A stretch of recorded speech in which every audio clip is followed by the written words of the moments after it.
ભાદરવી પૂનમના મેળા પહેલા જ ગબ્બર પાસે રીંછ દેખાતા લોકોમાં ફફડાટ।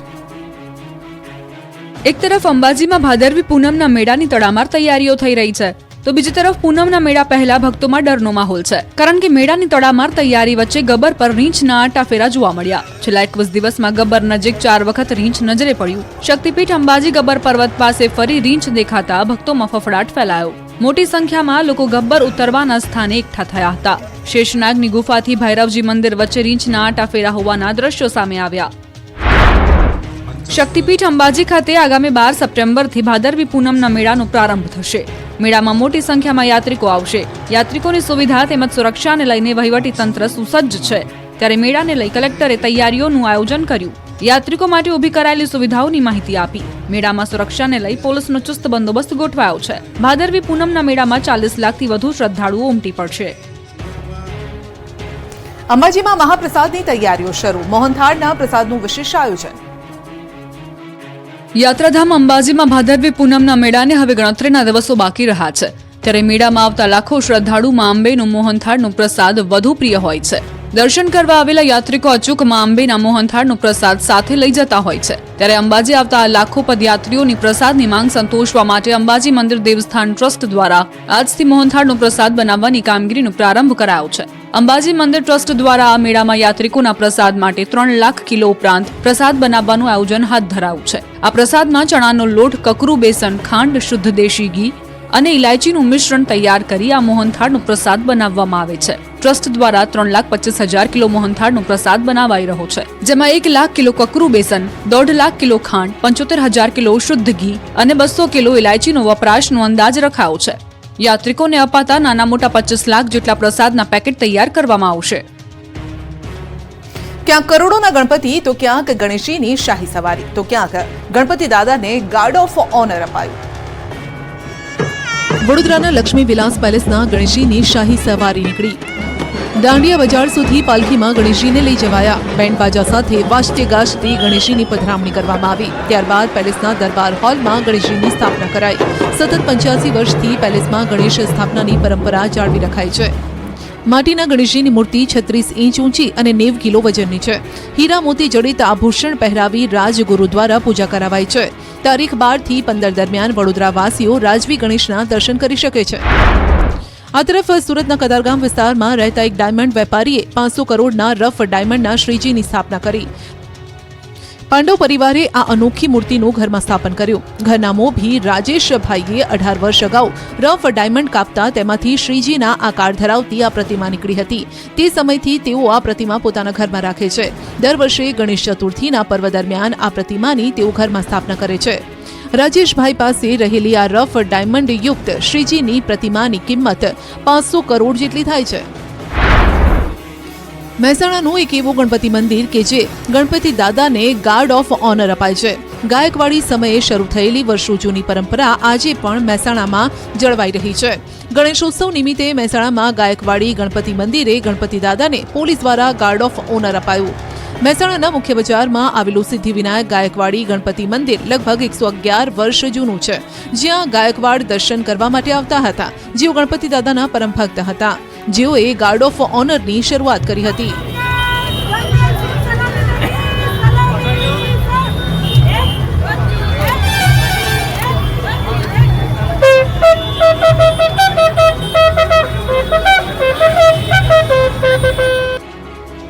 સુરતમાં 100% ઇકો ફ્રેન્ડલી ગણેશજીની મૂર્તિની સ્થાપના થઈ। વૃક્ષોની છાલમાંથી બનાવ્યા ગજાનન। ભારતમાં વૃક્ષ વાવવા માટે અને વૃક્ષનું જતન કરવા માટે અનેક મુહિમ ઉઠાવવામાં આવી રહી છે, ત્યારે આ વખતે સુરતમાં ગણપતિ સ્થાપનામાં પણ વૃક્ષ બચાવવાની મુહિમ જોવા મળી। સુરતના લાલ દરવાજા વિસ્તારના એક દંત યુવક મંડળ દ્વારા વેસ્ટેજ વૃક્ષના છાલમાંથી ગણપતિની મૂર્તિ બનાવવામાં આવી છે। વૃક્ષની છાલમાંથી મૂર્તિ બનાવવા માટે મૂર્તિકારોને 45 દિવસ જેટલો સમય લાગ્યો હતો। આ મૂર્તિની ઊંચાઈ 11 ફૂટ છે, જેની અંદર 200 કિલો ઘાસ અને 300 કિલો માટી સાથે 70 થી 80 જેટલી લાકડાની છાલોથી આ મૂર્તિ તૈયાર કરવામાં આવી છે। આ સાથે જ આ મૂર્તિની અંદર ઇકો ફ્રેન્ડલી વોટર કલરનો ઉપયોગ કરવામાં આવ્યો છે। આ મૂર્તિને આસપાસ કુદરતી વાતાવરણનો નજારો બનાવવામાં આવ્યો છે। તેમાં પણ વૃક્ષની કુદરતી રીતે તૂટી પડેલી ડાળીઓનો ઉપયોગ કરી બગીચો તૈયાર કરવામાં આવ્યો છે। સાથે જ પક્ષીઓના માળા પણ મૂકવામાં આવ્યા છે. આ યુવક મંડળ દ્વારા છેલ્લા 4 વર્ષથી શ્રીજીની સ્થાપના કરવામાં આવે છે, જેમાં દર વર્ષે અલગ અલગ થીમ રાખવામાં આવે છે. ત્યારે આ વર્ષે સંપૂર્ણ ઇકો ફ્રેન્ડલી ગણપતિનું સ્થાપન કરવામાં આવ્યું. એટલું જ નહીં, આ ગણપતિની પૂજામાં વપરાતી અગરબત્તી પણ ઇકો ફ્રેન્ડલી જ છે. એકદંત યુવક મંડળ દ્વારા વૃક્ષ બચાવવાની મુહિમ અંતર્ગત હરિયાળું અને કુદરતી વાતાવરણની થીમ સાથે 100% ઇકો ફ્રેન્ડલી ગણપતિની મૂર્તિનું સ્થાપન કરાયું છે. અમદાવાદમાં માટીના ગણેશનું આકર્ષણ, ત્રીજી પેઢીના કારીગરોએ બનાવી અદ્ભુત મૂર્તિઓ. રાજ્યમાં ગણેશ ઉત્સવની ધામધૂમથી ઉજવણી શરૂ થઈ ગઈ છે. ત્યારે અમદાવાદમાં રહેતો એક પરિવાર 3 પેઢીઓથી ઇકો ફ્રેન્ડલી મૂર્તિઓ બનાવી રહ્યો છે. વિજયભાઈ નાયક ત્રીજી પેઢીના કારીગર છે, જે માટીમાંથી ભગવાન ગણેશની મૂર્તિઓ બનાવે છે. આ તમામ માટીની મૂર્તિ બનાવવા માટે અંદાજે 3 થી 15 દિવસનો સમય લાગતો હોય છે. ગણેશની મૂર્તિ બનાવવા માટે થઈને દરિયાકાંઠે રહેલી ખાંડમાં 100 થી 150 ફૂટ ઊંડાણમાંથી નીકળતી જે માટી હોય છે, તેને ગ્રાઉન્ડ કરીને મૂર્તિના નિર્માણમાં ઉપયોગમાં લેવામાં આવતો હોય છે અને તેને પાણીમાં મિશ્ર કરીને ત્યારબાદ તેનો ઉપયોગ ગણપતિની મૂર્તિ બનાવવામાં થાય છે. ગણપતિની મૂર્તિ બનાવવા માટે સૌથી અઘરું કામ તેને ખૂબ જ ઝીણું નકશીકામ હોય છે, જેને ખૂબ જ બારીકાઈપૂર્વક અને પૂરા ખંતથી ગણેશજીની પ્રતિમાઓને કંડારવામાં આવે છે. તેમની મૂર્તિઓ પ્લાસ્ટર ઓફ પેરિસથી બનેલી મૂર્તિઓ કરતાં પણ વધુ ટકાઉ હોય છે.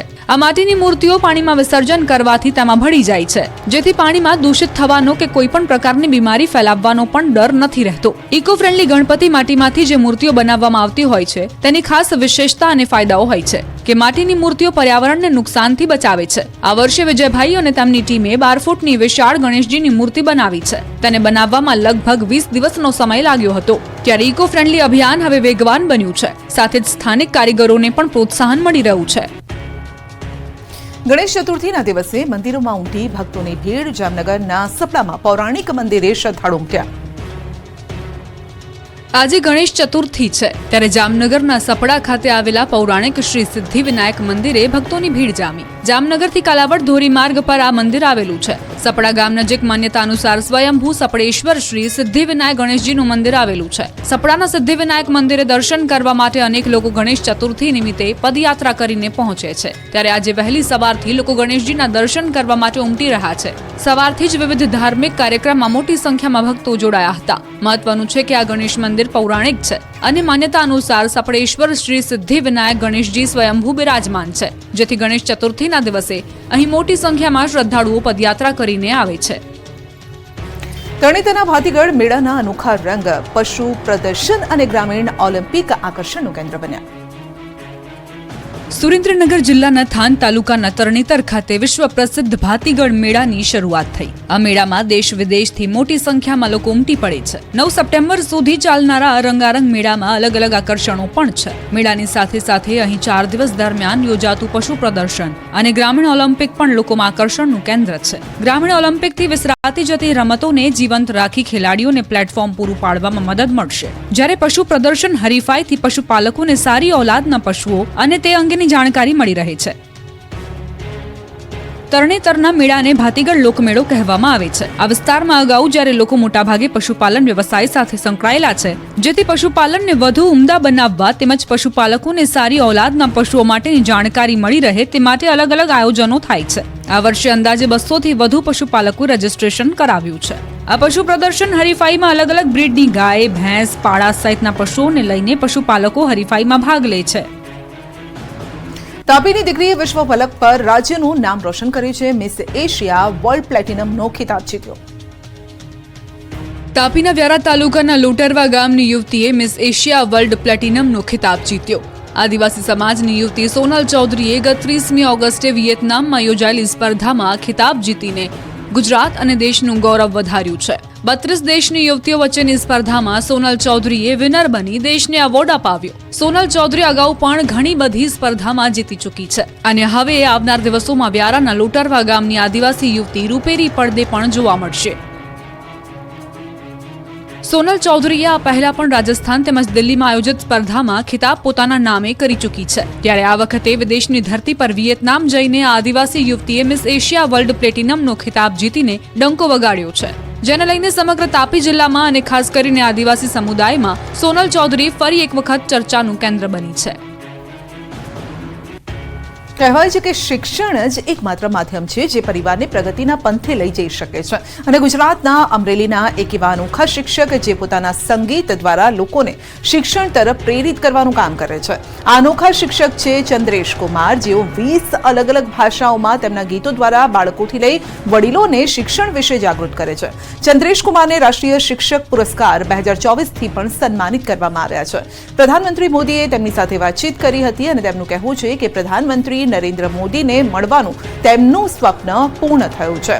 તો પ્રધાનમંત્રીએ પણ તેમનું સંગીત સાંભળી તેમની પ્રશંસા કરી. बहुत ही प्रेरक मुलाकात माननीय प्रधानमंत्री जी के साथ हमारी इंस्पिरेशनल मुलाकात रही है. मेरे लिए तो मेरे जीवन का एक बहुत ही सौभाग्य कल रहा है और माननीय प्रधानमंत्री जी से मुलाकात करते वक्त मेरा जो इनोवेटिव जो प्रैक्टिसेस है, इनोवेटिव एक्टिविटीज़ है, वो जो मुझे शेयर करने का मौका मिला, ये मेरे लिए सौभाग्य की बात है. एक शिक्षक की भूमिका राष्ट्र के निर्माण में बहुत ही बहुमूल्य स्थान है, क्योंकि हम जानते हैं किसी भी राष्ट्र का स्तर उसके शिक्षक के स्तर से ऊंचा नहीं हो सकता और किसी भी राष्ट्र के स्तर के निर्माण में एक शिक्षक के रूप में जितना भी मैं योगदान दे सकता हूँ, मेरा 100%